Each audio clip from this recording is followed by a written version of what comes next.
আজকে ব্লগটা আমি এখান থেকে শুরু করছি। এবার থেকে তোমাদেরকে প্রত্যেকদিন শর্টে ডেলি ব্লগ দেওয়ার চেষ্টা করব, কিছুটা অংশ করে। তো কথা বলতে খুব একটা বেশি ক্যামেরার সামনে বা রেকর্ডার অন করলে বলতে অতটা কমফোর্টেবল নই বলে ঠিকঠাক ভাবে করতে পারবো না হয়তো, কিন্তু তাও চেষ্টা করছি। আজ আছে একটা বান্ধবীর বিয়ে, বান্ধবীর দিদির বিয়ে, সেখানে আমরা যাব।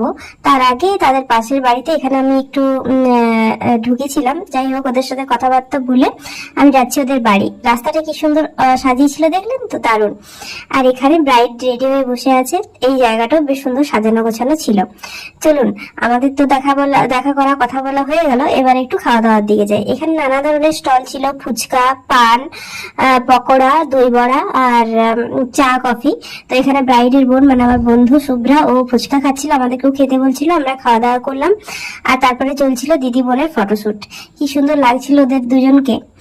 যাই হোক, ওরা ছবি তুলছিল, আমি সেটার একটু ভিডিও করেছি। এবার আমিও ছবিটা তুলে নিচ্ছিলাম, তো সেই ছবিটা আপনাদের সাথে শেয়ার করলাম। আর এইদিকে দেখুন, গ্রিন কার্পেটের ওপর ওরা কি সুন্দর পোজ দিয়ে বসেছে, তাই ওদের ছবিটা আপনাদের সাথে শেয়ার করলাম। যাই হোক, আজকে এখানেই, আবার পরের দিন আবার একটা ব্লগ আপনাদের সাথে শেয়ার করার চেষ্টা করব।